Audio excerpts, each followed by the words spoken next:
Hola a todos, ¿qué tal? Mi nombre es Clever y sean bienvenidos a una nueva entrega de Sidoxia Radio, un espacio que hemos creado acá entre algunos compañeros para hablar un poco de temas concernientes a la psicología, el comportamiento humano eh, y cosas de la cultura en general.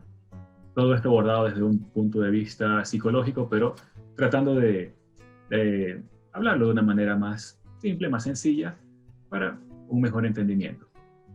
El día de hoy, como ustedes recordarán, en el episodio anterior estuvimos hablando con Álvaro un poco de los trastornos de personalidad, una introducción a lo que eran los trastornos. Entonces, vamos a dar inicio el día de hoy en esta miniserie con el trastorno de personalidad límite o borderline, como también se lo conoce, hablar un poco de sus orígenes, criterios diagnósticos, un poco la parte genética que también tiene que ver bastante tema, el tratamiento. ¿Okay? Entonces, doy la bienvenida a Álvaro para que comience un poco con la introducción de qué es este trastorno borderline o límite. Álvaro. Muchas gracias, Clever. Un gusto estar de nuevo aquí acompañándote para hablar acerca de estos temas que son muy importantes. A ver, para entender los trastornos de personalidad tenemos que entender un poco la psicología del desarrollo, porque todos estos rasgos son inherentes a la conducta humana, o sea, todos los podemos manifestar en algún momento de la vida, sin que necesariamente se convierta en un trastorno. Se convierte en un trastorno cuando todos estos rasgos se completan más de 5 criterios dentro del trastorno y hay deterioro significativo en la actividad del sujeto. Ahora, para entender el trastorno límite de la personalidad, tenemos que entender que todos podemos ser impulsivos, todos podemos en nuestra vida, en nuestro proceso de desarrollo, hemos tenido excesos y hemos tenido algunas veces inestabilidad en nuestras relaciones. Hemos tenido también problemas para controlar nuestra ira, más que todo en la infancia, pero el curso normal de desarrollo es que maduremos y que aprendamos a relacionarnos con los demás de manera asertiva, de que aprendamos a controlar nuestros impulsos en su mayoría para que no lleguen a ser destructivos y que aprendamos más que todo a controlar nuestros impulsos. El trastorno de la personalidad límite se caracteriza por todo esto. Hay excesos, hay impulsividad, hay inestabilidad en las relaciones interpersonales. Es más, la característica esencial del trastorno de la personalidad límite es una inestabilidad en las relaciones interpersonales. ¿Ya? Esta inestabilidad en las relaciones interpersonales se da porque la persona que tiene este trastorno teme mucho el abandono. Y de allí tenemos que explicar un poco los orígenes. Hay muchas teorías, pero la comunidad psiquiátrica y psicológica concluye que, por ejemplo, hay en el origen abuso sexual, maltrato físico, emocional. El sujeto cuando es niño, puede ser manipulado por uno de los padres. Hay también abandono, muerte de los padres, o de uno de los padres, o abandono de uno de los padres, ¿no? También hay situaciones que tienen que ver más fisiológicas con el funcionamiento de la amígdala, ¿no? En esta cuestión del control de los impulsos. Sin embargo, las características esenciales de este trastorno, como lo vamos a ver, son, en primer lugar, un patrón de inestabilidad en las relaciones, miedo al abandono, gran impulsividad que se manifiesta en comportamientos excesivos, sexo irresponsable, tener relaciones sexuales peligrosas, conducir de manera irresponsable, exceso de velocidad, abuso de sustancias también. Abuso de sustancias se da y también se da dependencia a sustancias, pero más que todo abusos. Ahí es cuando nosotros vemos los típicos casos de los rockeros que se terminan suicidando por una sobredosis de tal o cual cosa, o hay sobredosis de alcohol con otro tipo de sustancias y terminan suicidando. Otra característica es hay una connotación destructiva en la persona que tiene este trastorno, que se caracteriza por la automutilación o la autolesión. Se cortan, se queman y hay amenazas de suicidio e intentos de suicidio y dentro de las consecuencias, ¿no?, y las problemáticas que hay, el suicidio ya consumado. 8 a 10% de los casos, según lo que dice el DSM-4, en este tipo de trastornos. Ok. Bueno, para ir recapitulando un poquito, hemos hablado de la introducción del trastorno límite. Característica de las principales del trastorno límite es esa polaridad en el pensamiento. Es decir, una persona con trastorno límite de la personalidad pues tiene una emoción que es muy, muy, muy, muy exagerada hacia cierto polo o lo contrario. Es decir, o es blanco o es negro. En su infancia suele haber bastante abandono, pero más que todo un abandono emocional. No necesariamente tiene que estar ausente la persona, el padre en este caso, sino como que una especie de marginación, como una especie de alejamiento un poco, en la cual la persona se siente pues desplazada. Entonces eso provoca un poquito, de alguna forma, el origen de este trastorno. ¿Okay? Entonces, una vez que la persona ya llega a la adolescencia, empieza este despertar hormonal, donde ya sus emociones empiezan a vivirse de otra manera, pues empieza a ver esta polaridad emocional que se transmite y se puede ya evidenciar en el comportamiento, en la conducta. Es decir, ya sus conductas también son polarizadas, son extremas. ¿Okay? Entonces tenemos casos como el abuso de sustancias, conductas agresivas, conductas autolíticas, que se nota por lo que son vehementes, son bastante agresivas, bastante violentas, bastante extremas. ¿Okay? Entonces, ahí ya podemos ir viendo un poquito patrones de conducta de una persona con trastorno límite. ¿Okay? Yo, para acotar algo de lo que tú dijiste, sí, mira, la personalidad límite, hay una característica que son los cambios de humor repentino ante hechos pequeños, ante sucesos que ellos perciben como significativos, pero que en la realidad son muy pequeños. Ellos, por lo general, actúan ante el rechazo, ante el abandono, con mucha ira, con mucha ira. Hay frases como yo te lo di todo y tú no lo supiste valorar. Esa es la posición que tiene la persona con este trastorno. Por lo general, dentro de su percepción, ¿no?, son los otros los que tienen que cambiar, y eso hace que este trastorno llegue muy difícilmente a la consulta. ¿Por qué? Porque tiene una característica egosintónica. Es decir, la persona se siente bien con sus síntomas, con su padecimiento, lo cree que es parte de su personalidad, bueno, es parte de su personalidad, ¿no? Pero no está consciente del daño que le hace a ello, y más que todo, el problema más que todo es las relaciones con amigos, en las relaciones con pareja. Por lo general es muy común que haya un alejamiento de las personas alrededor de la persona con el trastorno límite, ¿no?, de su grupo de apoyo social inmediato, y más que todo en lo que son relaciones de pareja. Igual, no queremos aquí nosotros satanizar ningún trastorno, porque no se trata de eso, sino de educar, ¿no? Pero eso sí, si ustedes ven una persona que ha tenido una relación afectiva, amorosa, con una persona con trastorno límite, no lo va a pasar tan bien. ¿Por qué? Porque por esos cambios de humor bruscos, y más que todo la conflictividad. Son relaciones muy conflictivas. Entonces, por ejemplo, comienza la relación y la persona con el trastorno límite percibe de manera exagerada cariños, muestras de afecto, y se entrega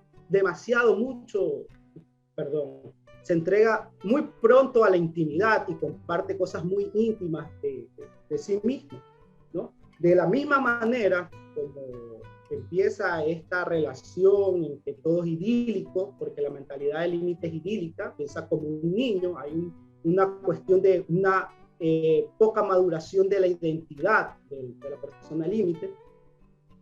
De la misma manera, como entronizan, idealizan a la persona, también la satanizan. En un momento en que si esta persona les falla, esta persona, y puede ser, por lo general, son abandonos idealizados, o sea, no son abandonos reales, ¿no? La persona límite entra en crisis, ¿ya? Y es muy, por lo general, el diagnóstico es muy difícil porque se camufla con los trastornos del ánimo, porque la persona que tiene el trastorno límite pasa siempre de episodios depresivos a episodios maníacos y de episodios maníacos a episodios bipolares. Entonces, siempre va a ir saltando en este tipo de episodios, ¿no? Y por lo general son en los episodios depresivos mayores en los que hay los intentos de suicidio, ¿no? Muy importante lo que acabas de decir, acabas de mencionar el trastorno bipolar. Y esto en la cultura general se habla bastante ahorita en las canciones, en muchos temas, ¿no? Que eres bipolar, que cambias de ánimo muy rápido, hoy estás así, de repente estás diferente, eres bipolar. Bueno, incluso en las canciones se habla de la depresión, se habla de la bipolaridad.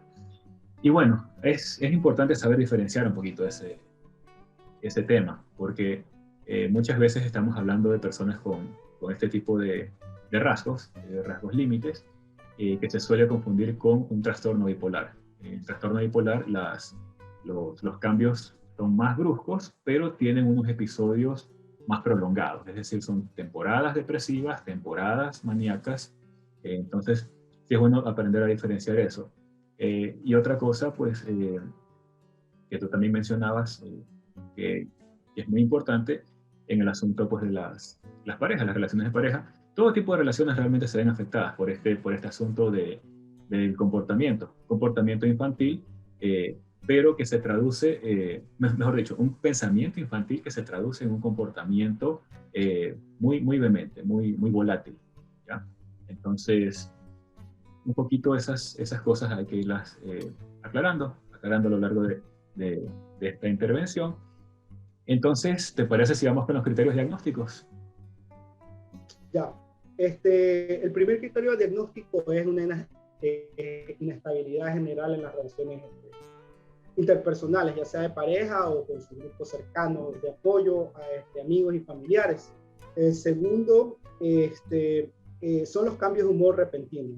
La persona que tiene este trastorno cambia, está de buen humor y después por un evento muy pequeño cambia completamente un sentimiento negativo. Podemos escuchar estas típicas frases: te odio, te detesto, lárgate de aquí, y a los 10 minutos te está diciendo te quiero, perdóname, no puedo vivir sin ti, ¿ya? Es muy general que digan, que te llamen en la madrugada, que cambien los planes, que cancelen citas y que te dejen plantado, ¿no? No estoy diciendo que la gente que hace esto, porque en algún momento todos lo podemos hacer por A, B o motivo, pero la persona con este tipo de trastorno es una marca de la casa. O sea, tú tienes que esperar que esto pase. ¿Por qué? Por su inmadurez en identidad. Aquí, dentro del trastorno límite de la personalidad, hay una característica muy importante que es también un sentimiento general de vacío, de vacuidad emocional. La persona siente un vacío existencial, ¿no? Y tiene también una percepción negativa de sí mismo, pero como malo o como mala. Entonces, ojo, prestemos atención a esas personas que dicen yo soy la diabla, yo soy la mala, yo te voy a hacer daño, o que se califican como seres malos que hacen daño. La persona con trastorno límite de la personalidad se evalúa así, ¿ya? Y tiene este vacío emocional que lo tiene que llenar con actividades extremas, con actividades intensas, con abuso de sustancias, como dijimos, con sexo irresponsable, gastando impulsivamente, atracones de comida, este tipo de comportamiento. Otra característica, otro criterio diagnóstico, como ya le hemos dicho, es la impulsividad y la autolesión, ¿no? Hay este componente autodestructivo, de destructividad y autodestructividad que tiene el trastorno límite, también es marca de la casa. ¿no? Ellos por lo general se cortan, se queman y algunas veces progresan bastante en este tipo de acciones autodestructivas, empiezan simplemente cortándose con una gilet. Lo que llamamos, por ejemplo, que tú lo has visto, que se ve dentro de la adolescencia el cutting, ¿ya? Pero cuando los adolescentes lo hacen, y que se ha vuelto algunas veces muy común, todavía no se puede hablar de un trastorno de personalidad porque no han cumplido la mayoría de edad, pero podemos ver este tipo ya de manifestaciones ya desde la adolescencia, que si se las trata a tiempo no van a ser parte o no van a estructurar como lo que sería el trastorno en sí. Y el suicidio, que es la consecuencia más grave del trastorno, ¿no? El suicidio consumado. Uh-huh.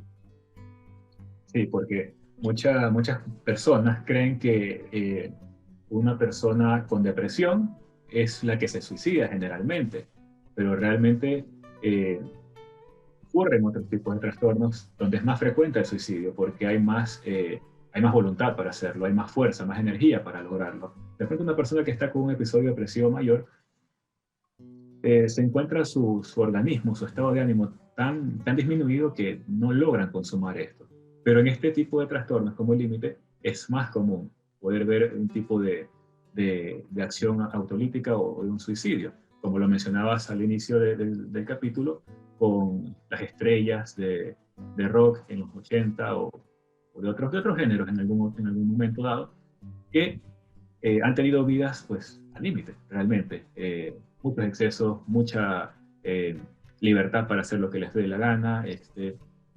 Acá en Ecuador tuvimos el caso de los cantantes de pasillo en su momento, que también fueron tan populares en América que hacían lo que les daba la gana, realmente. Entonces ahí también se observan este tipo de conductas. Entonces el suicidio, que sería un tema aparte también para analizarlo, es bastante común en este tipo de trastornos, incluso más que en los trastornos de depresión mayor. Claro, claro, el suicidio. Como yo te dije, bueno, una cifra es un porcentaje que ya tiene su tiempito, no sé, habría que actualizarlo, pero el 8 al 10% de las personas que sufren este trastorno terminan en suicidio. Y bueno, ¿qué es lo que dice la psicología para el tratamiento, ¿no?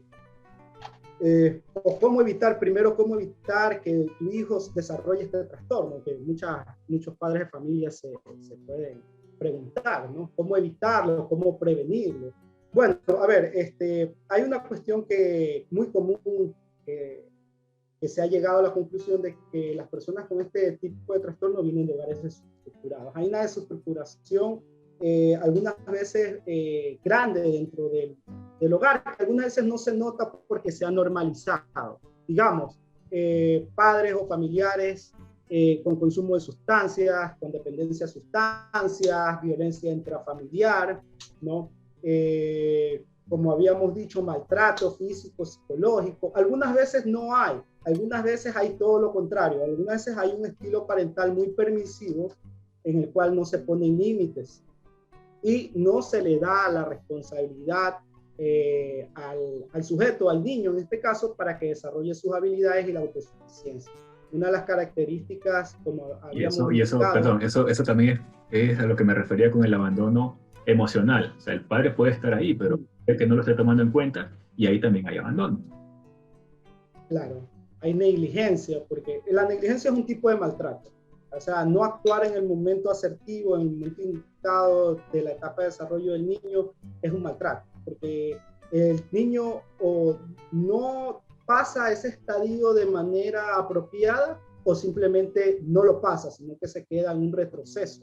Entonces, en el caso del trastorno límite de la personalidad, está más que todo el control de las emociones es muy importante.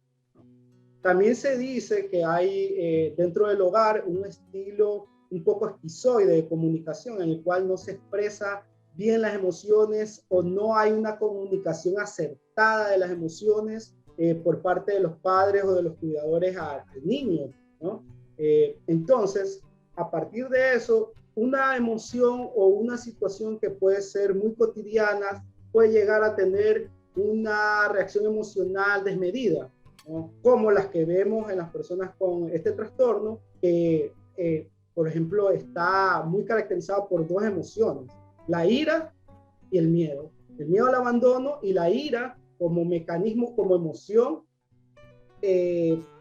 con la cual ellos manifiestan su descontento ante este abandono, aunque el miedo siempre está de soslayo allí, ¿no? Y la cuestión de la identidad también. No hay una identidad formada, se puede decir que son como niños en cuerpo de grandes. Ya cuando una persona con este trastorno puede pasar camuflado durante su juventud adulta a los 20, pero ya cuando entramos a los 30, 33, 36 años y se sigue comportando como un adolescente de 16, ya podemos también a través de ese indicador decir que algo está fallando aquí, porque debería cada persona comportarse de acuerdo a su etapa en la vida, ¿ya?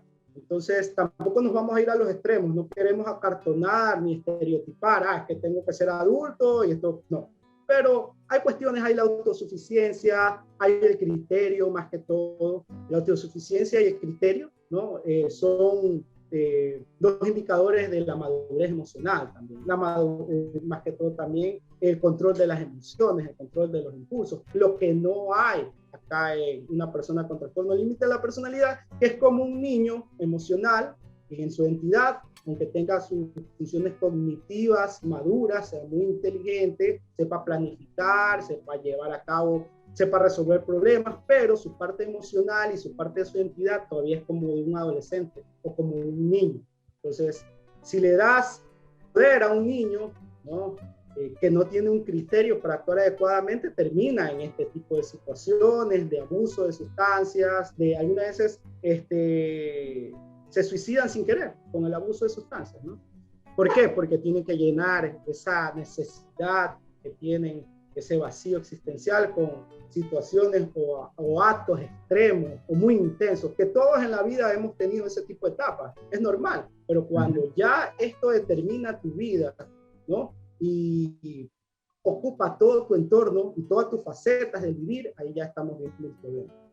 Recordemos también, pues, como hablamos en el capítulo anterior, cuando hablamos ya de un problema, de un trastorno. O sea, no es que tienes un rasgo, que todos lo podemos tener, todos en algún momento hemos tenido de pronto algún rasgo límite, ¿ya? Pero ya cuando empieza a haber crisis, cuando empieza a haber problemas, cuando empieza a afectar todas tus esferas, pues es el momento en que uno tiene que ya analizar y ver, darse cuenta si está teniendo este tipo de trastorno. Recordemos algo que también muy importante, como bien decía Álvaro, generalmente las personas no van a consulta, yo quiero que usted, psicólogo, doctor, me atienda porque tengo trastorno de límite. No, o sea, ellos van por un síntoma. Generalmente el síntoma es algo que les está afectando, que les está doliendo, pero no tiene nada que ver aparentemente, con el trastorno. Es ya nuestro trabajo empezar a identificar en consulta qué es lo que está detrás de ese síntoma. Las personas van por alguna dolencia, algo que les está causando mucha ansiedad, algo que les está haciendo sufrir. Y bueno, después de aliviar ese síntoma, empezamos nosotros a trabajar en lo que provocó eso. ¿Okay? Entonces, antes de pasar al tratamiento, Álvaro, estos criterios diagnósticos, ¿cuántos deben cumplirse y por cuánto tiempo más o menos? Ya como para decir, esta persona tiene este tipo de trastorno. Ya, en primer lugar, cuando hablamos de un trastorno de personalidad, el trastorno tiene que ocupar gran parte de la vida adulta del sujeto, es decir, ya pasamos los 18 y se ha manifestado durante toda su vida adulta, es decir, 10, 12 años. Tiene que ser inflexible, esa es la característica de todos los trastornos de la personalidad. No hay otra forma de enfrentar la situación, solo de esta manera, inflexibilidad, ¿ya? Y los criterios se tienen que cumplir 5 o más de los 7 criterios que hemos mencionado. Bueno, no los hemos mencionado todos uno por uno, pero hemos mencionado los más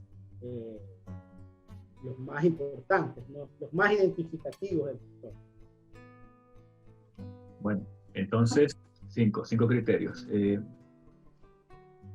¿Qué hacemos entonces? ¿Cómo se aborda este tratamiento? ¿Cómo se aborda este trastorno?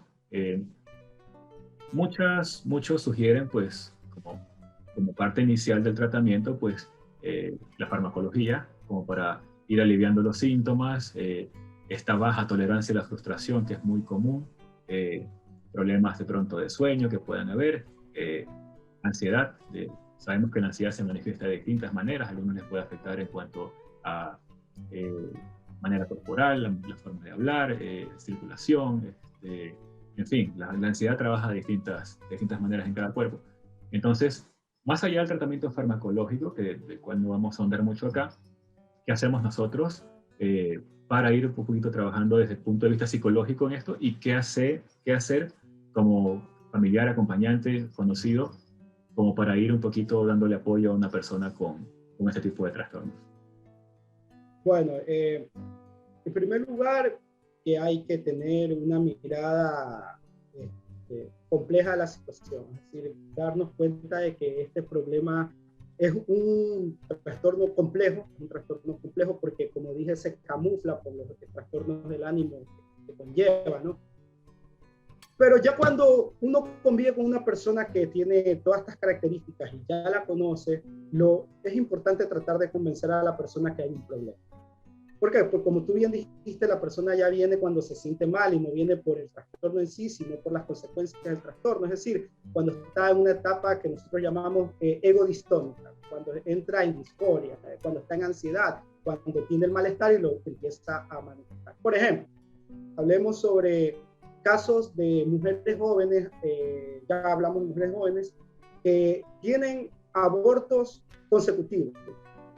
Estos abortos consecutivos, por ejemplo, ¿qué lo genera? Lo genera la impulsividad, la falta de control de los impulsos en las relaciones sexuales irresponsables.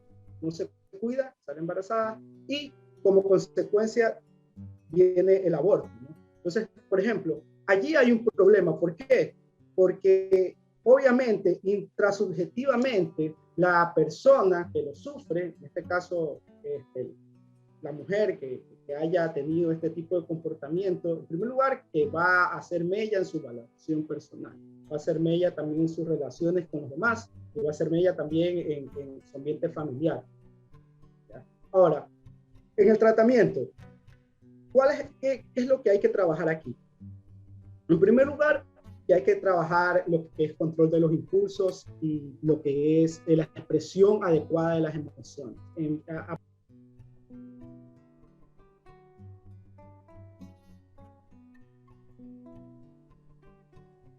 ¿Se te fue el audio? Ponle...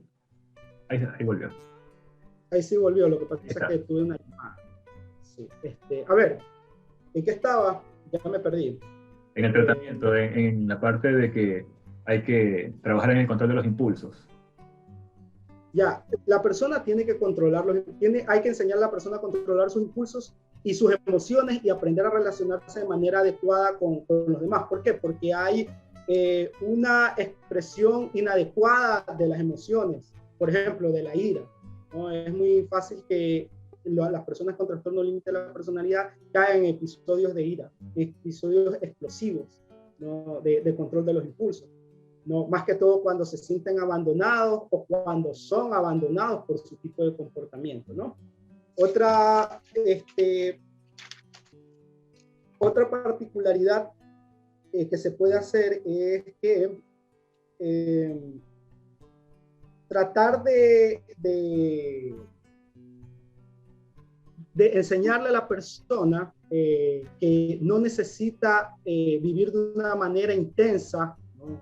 o extrema para poder disfrutar de las cosas, para poder disfrutar de la vida, porque como todo trastorno de la personalidad es un estilo de vida prácticamente, es una manera en la que la persona enfrenta la vida, enfrenta las situaciones, y la medicación es recomendada por parte de los psiquiatras para tratar más que todo los trastornos del estado de ánimo que van a aparecer, ¿no? Porque como dije, la persona con este trastorno pasa de episodios depresivos a episodios mixtos, a episodios bipolares, ¿no? Y para más que todo manejar lo que es la ansiedad, como tú bien dijiste. La ansiedad aquí más que todo se manifiesta por medio de la falta de control de los impulsos y la ira. Y la frustración, cuando la persona llega al estado de frustración, pues es donde se manifiestan de distintas maneras. Ok, entonces, ya para ir finalizando un poco este capítulo, recomendaciones para las personas que de pronto sienten que tienen un rasgo límite o que ya sienten que están en algún trastorno, más allá de lo lógico, ¿verdad? Que es ir a buscar ayuda de un profesional. ¿En qué deberían trabajar ellos? Investigar un poco, conversar un poco, de qué manera pueden ellos empezar un poquito a abordar el tema. Es importante que la información, es importante que tengas a mano la información, que busques la información, que estudies la información para que conozcas, ¿no? y aprendas a diferenciar. Aprendas a diferenciar. Si tú ves que tú tienes una falta de control en tus impulsos, que ya es desmedida y es muy continua y causa problemas, le causa problemas a ti, le causa problemas a los que están a tu alrededor, ¿no? Busca la información primero, ¿no? Y busca después a un especialista. Aquí hay mucho prejuicio con la cuestión de los psicólogos, los psiquiatras, personas ya con estudios superiores, estudios de alto nivel, todavía creen que solo a los psicólogos, a los psiquiatras van los locos. El psiquiatra es un médico como cualquiera, que te va a escuchar y que te va a recetar una medicina como lo hace cualquier otro médico, pero para mejorar tu estado de ánimo en una situación dada, ¿no? Y el psicólogo es prácticamente un educador. El psicólogo hace un proceso de educación a través de la terapia en el cual tú vas a aprender a percibir, a pensar de una manera diferente, y a percibir de una manera diferente a ti mismo, a los demás y a tu entorno, ¿no? Porque por lo general los trastornos de personalidad son patrones muy estrictos de percibir el ambiente, de percibir a los demás, de percibirse a sí mismo. Estamos hablando del trastorno límite, y el trastorno límite la persona se percibe como mala, como dañina, ¿no? Percibe a los demás algunas veces como abusadores, como personas que no saben apreciar su amor intenso, su cariño, y cuando los dejan o hay una amenaza la persona percibe una pequeña cuestión, como por ejemplo, voy a llegar tarde. No, ¿por qué vas a llegar tarde si tú me dijiste que ibas a llegar temprano? Y empieza la pelea. A percibir que esa persona no es que lo está dejando, no es que te percibe como mala y ya no quiere estar contigo, es tu propio comportamiento, ¿no? Que genera esa reacción en los demás, y se cumple como un poco lo que dice la profecía autocumplida, ¿no? Como un poco como en el trastorno paranoide, que ya en algún momento lo vamos a hablar, que tú estás en un círculo vicioso, ¿no? En el cual percibes a los demás, te percibes a ti mismo, causas daño a los demás, te causas daño a ti mismo, pero no te das cuenta de que todo inicia por ti. Entonces, en el momento que tú ya te das cuenta que todo inicia por ti, por cómo tú ves a los demás, cómo te percibes a ti mismo, cómo percibes el mundo, ¿no? Ya empiezas a cambiar. Pero tiene que haber también una capacidad y una voluntad en el cambio. Porque si no hay eso, es muy difícil tratar de trabajar estos trastornos de personalidad. Claro. Bien. Entonces, el capítulo de hoy ha sido ese, el trastorno límite de la personalidad. Un trastorno que se caracteriza por esa polarización de las emociones, de los sentimientos, que inicia en su infancia generalmente, no siempre, pero generalmente por un abandono, más que todo emocional de parte de los padres, ese un poquito de rechazo, un poquito de desplazamiento, que va generando a futuro pues en esas conductas que se manifiestan por una característica de que se perciben como personas poco maduras, que no tienen ese pensamiento tan centrado, tienen una baja tolerancia a la frustración, y al tener ese pensamiento polarizado ante la influencia de las demás personas en el entorno, pues reaccionan de maneras impulsivas, de manera un poquito extremas, se perciben a sí mismos como personas rebeldes que fueron maltratadas en el pasado y ahora van a hacer lo mismo con los demás. Entonces, más o menos esas son las características de una persona con trastorno límite. Ojo, para hablar de un trastorno tenemos que hablar de una persona donde ya se está afectando sus esferas. Piensen en una persona, por ejemplo, que anda de relación en relación, de pareja en pareja, que no logra conectar con ninguna, o con la misma, vuelven, pelean, entonces no hay nunca una superación, una evolución en esa relación. Siempre están de pelea en pelea, de pleito en pleito, peleas y todo, Entonces, ahí hay que considerar, de pronto, si estamos hablando de que uno de los dos tiene un trastorno límite de la personalidad.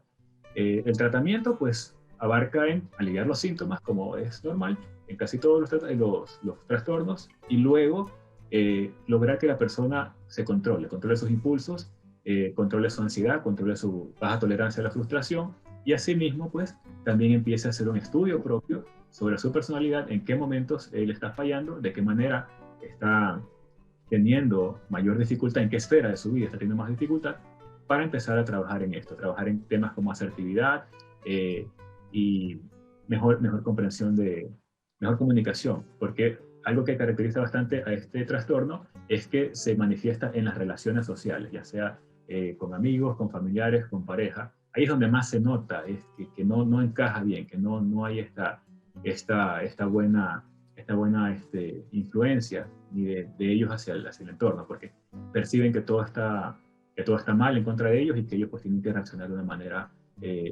diferente, violenta, vehemente, etc. Para finalizar, Álvaro, películas, un poquito hablando ya del tema cultural, ¿qué películas recomendarías donde haya un poquito de este tipo de comportamientos, como para que las personas se les haga un poquito más fácil comprender a una persona al límite? Ya, antes de mencionar la película, me olvidaba de un detallito. Hay una característica muy importante en el trastorno, que es la autoimagen. Hay un problema de autoimagen, ¿no? Algunas veces se perciben muy atractivos, otras veces se evalúan completamente. Hay cambios también en la imagen que son muy evidentes, ¿no? Como hablamos también de identidad, de una inestabilidad en la identidad, eso se nota a través de la imagen, ¿no? En algún momento se visten de manera determinada, después cambian a un look completamente extremo, porque algo que los caracteriza a los límites es más que todo las actividades extremas, ¿no? Y una cuestión también era que en el trastorno límite de la personalidad hay grados. No están especificados en el DSM-4, pero hay gravedad, o sea, hay personas que manifiestan más intensamente los síntomas y hay personas que los manifiestan menos. Hay personas a las cuales llega el trastorno a ser un deterioro muy significativo y hay otras que no, ¿ya? Ahora, películas. Hay una película muy didáctica. Yo sé que el cine algunas veces tiende a exagerar la realidad, pero que no lo crean, la realidad es mucho peor que como la muestran en el cine. Pero, sin embargo, hay una película, creo que es de 1988, con Michael Douglas y Glenn Close, que se llama Atracción Fatal. Fue muy famosa en su tiempo, y ahí vemos todo el proceso, ¿no? Vemos Michael Douglas, cómo la conoce a Glenn Close. Glenn Close percibe la atracción de Michael Douglas por ella, y en la misma noche se acuestan. En la misma noche ella le declara su amor eterno, mantienen un romance intenso, que es característico del TPL, intenso pero muy breve. Durante ese mes ella le cuenta toda su vida, le cuenta todas sus intimidades, y él simplemente la percepción que tenía era, bueno, una relación casual extramarital, porque el personaje tiene su esposa y tiene un hijo, ¿no? Ahora, en el curso de la película se va viendo los episodios depresivos, los episodios maníacos, los episodios ansiosos que sufre el personaje de Glenn Close, hasta que al final, bueno, también al estilo de Hollywood, un poco extremo, manifiestan esta reacción de ira desmedida que ella tiene hacia él por haberla dejado. Y bueno, ve la película, ¿no?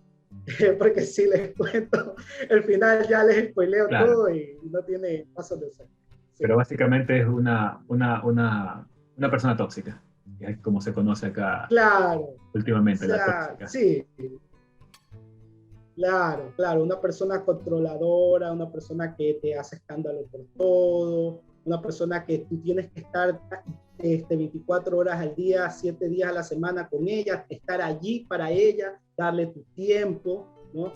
Es una persona que se pone muy iracunda, no solo con las parejas, también con los amigos. Yo he tenido amigos que se ponen celosos, amigos varones, que se ponen celosos porque uno le presta más atención a otro amigo, ¿no? Entonces, ahí tú qué dices, ¿por qué? Y son heterosexuales y todo, no estamos hablando de ningún tipo no estamos hablando de que hay una predilección allí de género, ni nada, simplemente son celos, son personas que tienen mucho miedo a ser abandonadas, ¿no? Y que quieren siempre tener a esa persona que es el cuidador, es esa persona especial en ese momento al lado de ellos. Y cuando no se cumple lo que ellos esperan, ahí empieza y cambian completamente: inestabilidad emocional, inestabilidad en las relaciones, cambian completamente la percepción y el concepto que tienen de ti y de que eres una persona tan chévere, tan grande, que te entronizan. Eres lo peor, eres el maldito, eres el desgraciado, eres el que no las entiende, o eres el mal amigo,